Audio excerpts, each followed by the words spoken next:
জয় জগৎবন্ধু হরি, জয় শ্রী গুরুদেব, জয় শ্রী ভক্তবৃন্দ।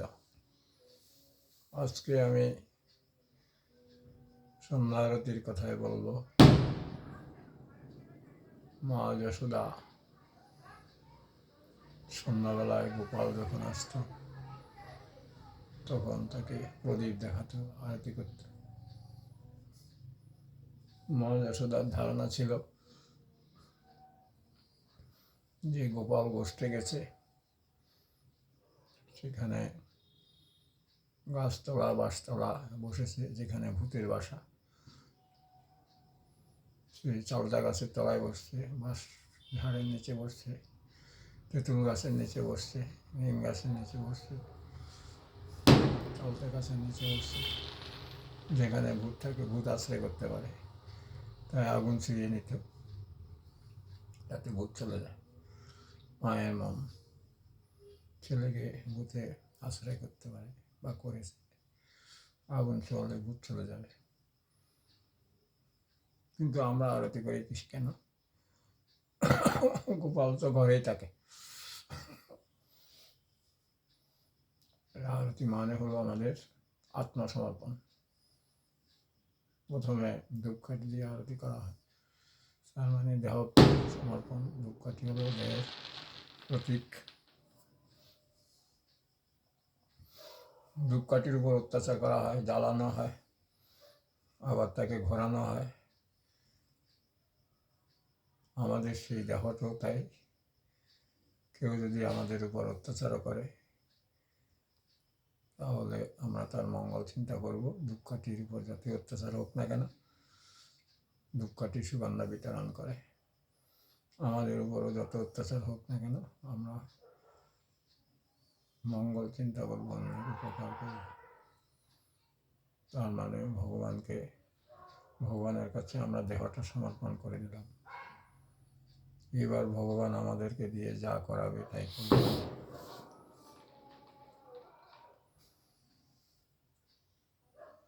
তারপর হলো তোমার পঞ্চপ্রদীপ দিয়ে পুজো করা হয়। পঞ্চপ্রদীপ মানে হলো পাঁচটা প্রাণবায়ু সমর্পণ। প্রাণ, অপান, উদান, ব্যান সমান। আমাদের শরীরে যে পাঁচটা বায়ু কাজ করে, এগুলো সমর্পণ। অর্থাৎ পার্ট বাই পার্ট দেহের সব কিছু সমর্পণ। তারপর হলো যে এক প্রদীপ। এক প্রদীপ হচ্ছে মনের প্রতীক। আমাদের মন একটা, মন চঞ্চল, এদিক এদিক চলে যায়। চঞ্চল মন ভগবানের সমর্পণ। ভগবান অচ্যুত, সমর্পণ করলে ভগবান সেটা ধরে রাখবে আর এদিক এদিক যাবে না। অর্থাৎ ভগবান যেটা ধরে সেটা সহজে ছাড়ে না, এই জন্য ওনার নাম অচ্যুত। তারপর শঙ্কের জল অর্থাৎ আমরা যে হৃদয় পাত্র ভরা ভালোবাসা অর্পণ। অর্থাৎ হৃদয়ে যে ভগবান আমাদের ভালোবাসা দিয়েছে, গচ্ছিত রেখেছে, সেটা ভগবানকে দেওয়ার জন্য। অন্য কাউকে না দিয়ে তাকে ভগবানকে দিয়ে দেওয়া, অর্থাৎ শুধু ভগবানকেই ভালোবাসবো, এটাই হলো নিয়ম আমাদের। যে শঙ্খের জল দিয়ে পুজো করা অর্থ হচ্ছে ভগবানে আমাদের ভালোবাসা সমর্পণ করা। তারপর একটা বস্ত্র দিয়ে আরতি করে। বস্ত্র মানে হলো লজ্জা নিবারণ। আমাদের যে বস্ত্র পরেছি, লজ্জা নিবারণের জন্য। ভগবানের কাছে আমাদের কোনো লজ্জা নেই, আমরা ভগবানের কাছে শিশুর মতো। শিশুর যেমন লজ্জা থাকে না, আমাদের লজ্জা থাকে না, লজ্জাটা সমর্পণ। ব্রজের গোপীদের কাছ থেকে লজ্জা হরণ করেছিল অনেক কষ্ট করে ভগবান শ্রীকৃষ্ণ। সুতরাং লজ্জা সমর্পণ করতে হবে। তারপরে হচ্ছে আমরা ফুল দিয়ে পুজো করি। ফুল গাছের সবচেয়ে সুন্দর অংশ। আমাদের দেহের সবচেয়ে সুন্দর অংশ হচ্ছে হৃদয়ের শুদ্ধ ভালোবাসা। হৃদয়ের শুদ্ধ ভালোবাসা, যে যাকে ভালোবাসে তার কোনো দোষ দেখে না। সুতরাং ভগবানকে ভালোবাসলে ভগবানের কোনো দোষ দেখি না। আমরা অন্যের দোষ দেখতে দেখতে ভগবানের দোষও দেখি, অভ্যাস হয়ে গেছে দোষ দেখতে দেখতে, এই জন্য ভগবানের দোষই দেখি। তাহলে ভগবানকে যদি ভালোবাসা দেওয়া যায় ভগবানের কোনো দোষ দেখব না। তারপর হলো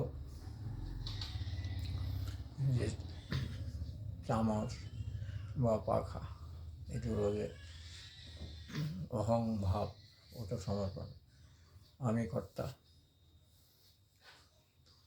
এইটাই সমর্পণ। আমি কর্তা নই, ভগবান আমাকে দিয়ে যা করায় তাই করি। ভগবান আমাকে দিয়ে পাপের কাজও করায়, পুণ্যের কাজও করায়। সুতরাং আমার কোনো স্বাধীনতা নেই, যা করায় তাই করতে বাধ্য। তাছাড়া ওটা ভেদ জ্ঞানও চলে যায়। পাখর চামর পাখা দিয়ে আরতি করা আরেকটা অর্থ হচ্ছে যে ভেদ জ্ঞান। আমি যে